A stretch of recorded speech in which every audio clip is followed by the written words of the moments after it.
Estamos de volta para o 14º episódio do podcast Roma Nua e Crua. Quem vos fala é Bruno Prandi e no backstage ele, o perspicaz Douglas De Brito. Eu sou o Douglas, você não é o Douglas. Para o nosso mural de recados. Mural de recados, Roma Nua e Crua. Eu só queria compartilhar com vocês que estou de férias do trabalho. Então queria me dedicar mais tempo a escrever o podcast, a produzir. Geralmente eu gravo uma vez só sem nem poder conferir, mando para o nosso grande editor e aí a gente faz uma correçãozinha. E aí estava ansioso por ter esse tempo para produzir, mas com o coronavírus, meu pequeno está em casa e eu tô tomando conta dele. A gente é mal também? Então tá mais difícil ainda, era mais fácil produzir enquanto eu trabalhava. Dito isso, vamos recapitular o que vimos na semana passada. A gente viu semana passada a Primeira Guerra Samnita, onde Roma sai vitoriosa e a guerra começa porque, resumidamente, os cidadãos lá... Cidadãos... Errou feio, errou rude.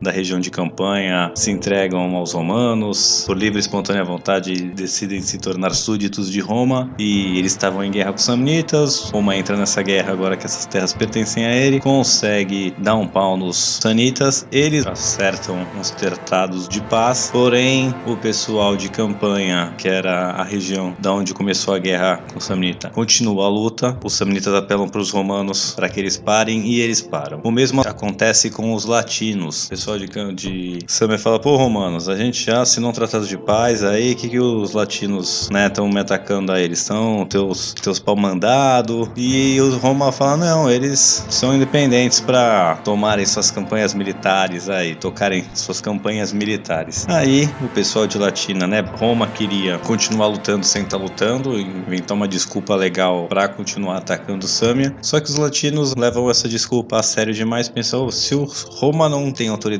sobre a gente, né? Ou não tem força pra mandar a gente parar. Então chegou a hora de a gente renegociar nossos termos. E é aqui que vamos começar o nosso episódio, pessoal.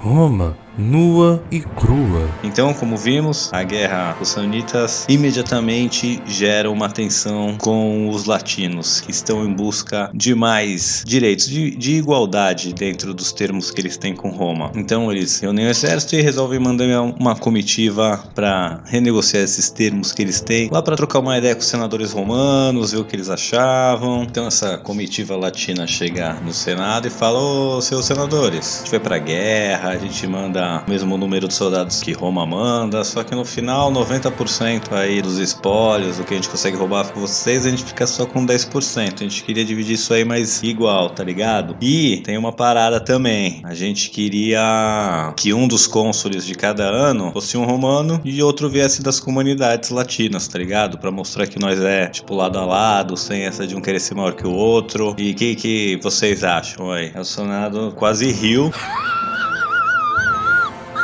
Falou,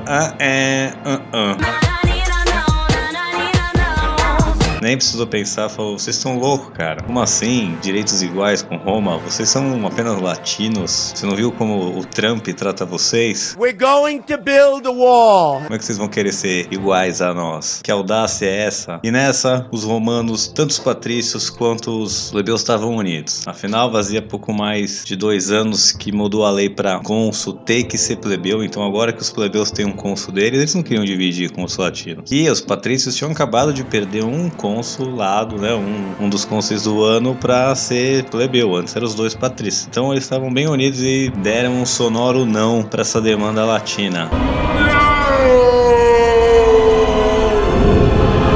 E, pela audácia, eles resolvem declarar guerra. Boa, 06. Boa, garoto. É isso aí. E aí está declarada a guerra contra os latinos. Os latinos, claro, já imaginavam que Roma ia dizer não, então também já estavam com seus preparativos de guerra. Então estamos no ano de 340 a.C.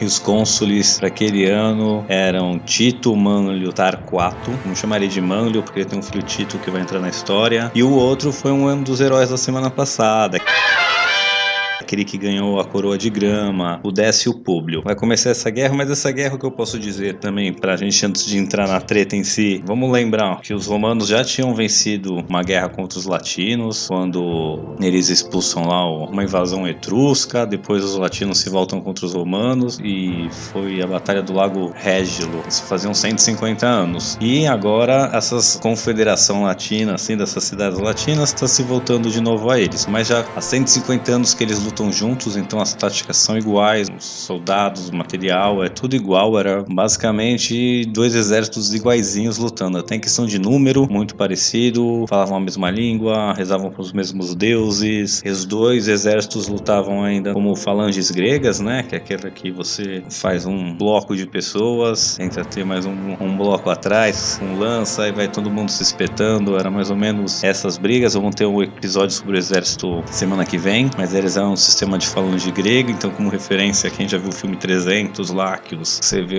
como os espartanos lá estão lutando, era basicamente aquele jeito, só que ali estão se defendendo e, né, a ideia de assim é você ir pro ataque também, né? Então, beleza.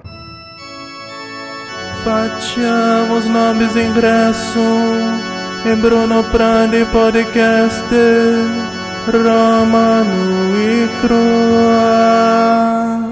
E dessa guerra vão surgir duas lendas. Tô chamando de lenda, mas é como é que eles contam a história, muito legal. A primeira vai ser de como os romanos, né, vão conseguir vencer. E a segunda é vamos dizer assim, uma história que mostra o quanto é importante você obedecer à autoridade consular. Senta que lá vem a história. Então a primeira lenda, ela diz o seguinte: quando os exércitos, né, estão chegando lá perto, essa treta vai acontecer lá perto de Nápoles, aos pés do Monte Vesúvio, aquele que vai explodir. Bom, mas a gente muito tempo pra frente. Então quando os exércitos romanos chegam ali perto de onde vai ter a batalha, os cônsules constroem o seu acampamento militar ali, seu forte, e passam a noite, os dois têm o mesmo sonho. E no sonho, uma aparição diz que o lado vencedor vai sacrificar seu comandante e o lado derrotado vai sacrificar seu exército inteiro. E aí quando na manhã seguinte os cônsules vão lá tomar aquele café da manhã, vão conversar, eles conversam sobre os sonhos e os dois percebem que tiveram o mesmo sonho. E aí, entendendo a mensagem dos deuses, aí eles fazem um acordo, fazem um pacto, que quando tiver, né, cada um vai liderar um flanco do exército ali, e o que estiver perdendo, se algum momento um deles estiverem perdendo, ele vai meio que atacar as linhas inimigas sozinho lá, vai fazer um ataque meio suicida, que é pra se sacrificar e assim garantir que o sonho se torne realidade, que é assim, sacrificando um comandante, o exército vai vencer. Então essa foi a primeira lenda. A segunda era a que diz que a ordem consular é primordial e que ela deve ser obedecida sempre em todas as circunstâncias. Então o cônsul, o Manlio, ele tinha dado a ordem para suas tropas que elas não deveriam entrar em confronto de maneira nenhuma com os latinos até que ele desse a ordem.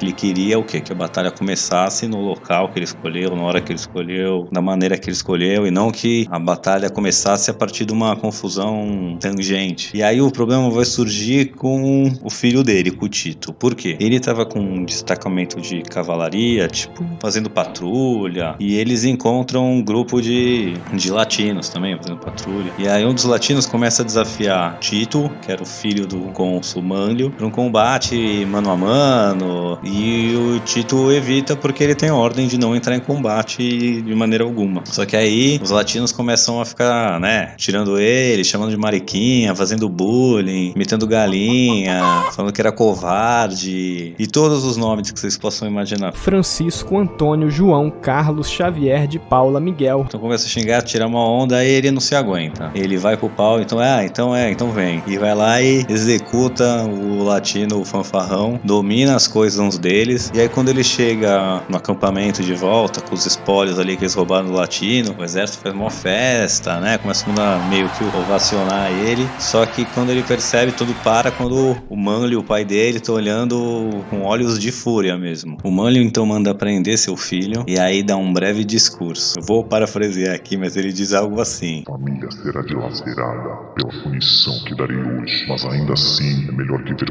Roma dilacerada pela falta de obediência à autoridade consular. Daí, pro horror de geral, Manlio manda que seu filho seja chicoteado e depois decapitado. Tito, seu filho, vai receber um funeral de herói e o exército dali em diante passa a odiar o seu general, o cônsul, o Manlio. Mas, pro seu crédito, eles odiavam com muito mais disciplina. Pai, para! Agora, imagina se a moda pega, hein? Desobedece o papi no Twitter. Olha, bons exemplos da Roma Antiga. Vai, minha Nossa Senhora! Bom, independente das lendas que houve, rolou a batalha mesmo. E ela foi lá aos pés do Monte Vesúvio. E aí os exércitos se alinham pra batalha, com Décio Públio liderando o flanco esquerdo e Manlio liderando o flanco direito. A guerra começa feroz e muito equilibrada, mas o flanco esquerdo romano começa a ceder com a pressão dos latinos. Aí o Décio, sabendo o que deveria fazer, ele veste a sua toga roxa cerimonial, monta no seu cavalo com a sua armadura completa e vai a galope na direção das linhas inimigas. E aí os latinos a princípio ficam meio em choque, sem saber como reagir, confusos, e o Décio sai matando vários. Mas aí o pessoal se organiza e dá-lhe uma saraivada de lança e ele cai morto. E ele se sacrifica pelo sonho. Aí Manlio, vendo o que o seu colega fez, né, o seu sacrifício, sabia que a vitória ia, o favor dos deuses estava com ele. E aí ele manda uma parte da tropa dele, a mais veterana, ficar como reserva e manda o resto atacar com toda a força. E nisso ele consegue alcançar os latinos e quando eles estão cansados, ele manda essa reserva de veteranos atacar e aí ele consegue quebrar o flanco que ele estava lá, o flanco esquerdo dos latinos. E aí os latinos fogem e foi isso aí. Fim da batalha, os romanos saem vitoriosos, Décio se sacrifica, Manlio mata o filho, mas Roma venceu a batalha contra os latinos. E aí pelos próximos 18 meses, os romanos vão cercando as cidades dos latinos, uma a uma, cortando ela com o resto do mundo e vai assim subjugando uma a uma. O irônico é que a gente viu a guerra samnita no episódio passado. Nesse episódio aí, durante esses cercos nas cidades latinas, os samnitas chegam a enviar tropas meio que mercenárias assim pros romanos, para ajudar nas campanhas dos romanos, e depois a gente já vai voltar a entrar direto na guerra com os samnitas de novo. E aí dessas cidades latinas, né, conforme elas vão perdendo e se entregando, aí o Senado vai começar a ver caso a caso como vai tratar cada cidade. Antes elas eram uma confederação que mais ou menos Roma tinha um acordo com essa confederação, então valia mais ou menos para todos a mesma regra. E agora não, Roma vai fazer acordo cidade a cidade e vai proibir realmente que ela fale com outras cidades, então vai realmente subjugar elas todas completamente. Porém, como eu disse, cada cidade vai ser tratada de um jeito e aquelas que não entraram na rebelião ou que logo se entregaram vão receber sufrágio total, cidadania romana, vão poder votar, vão ter basicamente os mesmos direitos.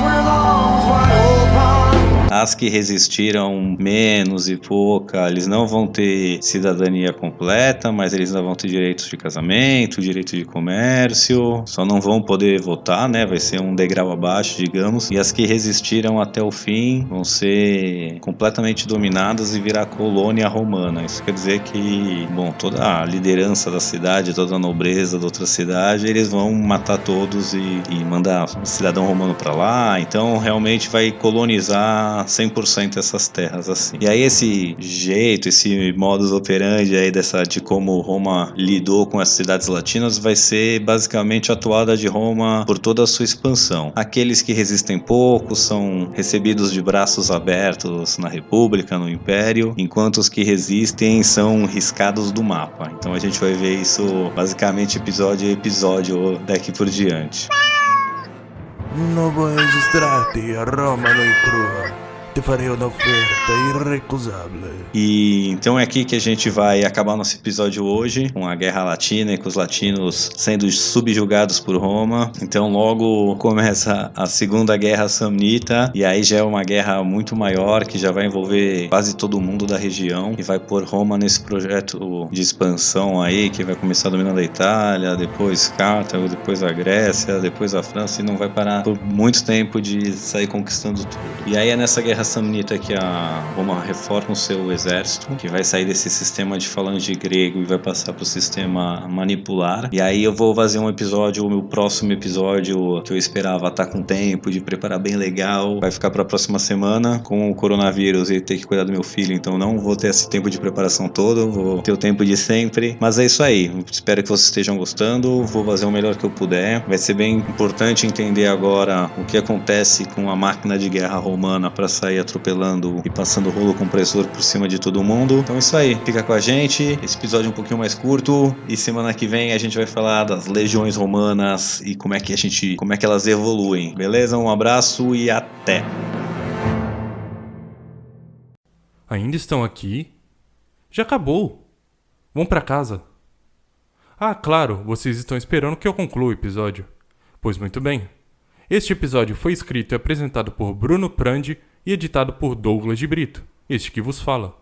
Se gostaram deste episódio, se inscreva utilizando seu agregador favorito. Caso queiram entrar em contato conosco, envie um e-mail para romanuicrua@gmail.com. Agora vão! Desliguem o podcast.